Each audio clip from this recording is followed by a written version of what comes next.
21 to 60% of victims of intimate partner violence lose their jobs due to reasons stemming from the abuse.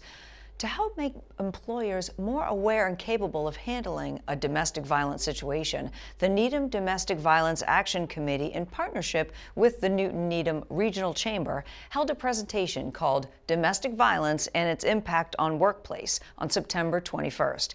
It was part of the Chamber's monthly small business seminars and sponsored by the Wellesley Bank. Here's a look at the event. The Needham Domestic Violence Action Committee was really excited to be able to work with Reach Beyond Domestic Violence and the Newton Needham Chamber of Commerce to put on this seminar about domestic violence in the workplace. We think it's a really important topic. Both domestic violence itself is clearly a critical issue in our community, and the sort of practical aspect of what employers can do to recognize and support their employees and to create a safe workplace is a great opportunity for learning. Many people may not know about domestic violence organizations or may question if a domestic violence organization can help them.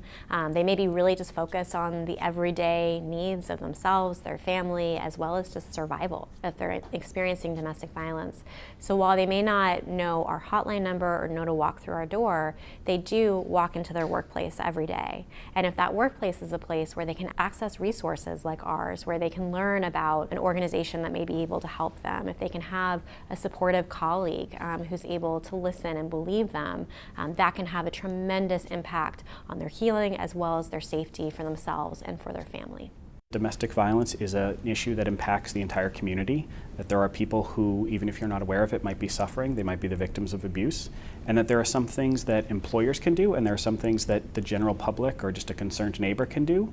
They can be aware of particular warning signs, they can understand the right way to support someone if someone comes to them and tells them that they have a challenge to address.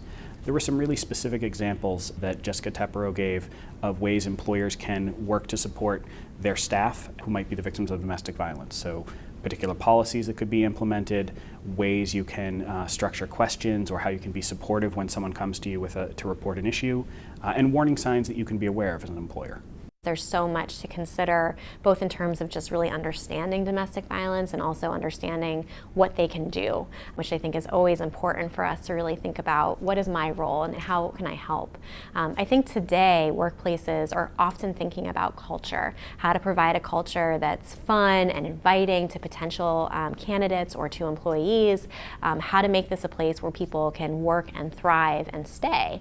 And so I think just as we want to think about the benefits that we offer, we also really want to think about the overall culture of safety as well as accountability. How do we ensure that the conversations people are having that may seem casual and offhand can have a dramatic impact on someone's feeling of safety in the workplace? If they're experiencing domestic violence and they hear someone talking really negatively about a victim who's come forward in the media, that may send a very strong message that maybe this isn't a place where I can feel safe or talk about what's going on. And also a lot of times people may come forward to another person that they trust, which could be someone in HR, someone in their church community, a friend or family member. And because this is an issue that we don't talk about very often that person who hears that story feels powerless, feels worried about, what do I say, what do I do, how can I help this person, what's my role in all of this? And so my hope is that today started to give some more concrete answers around what people can do and how they can support a survivor of domestic violence.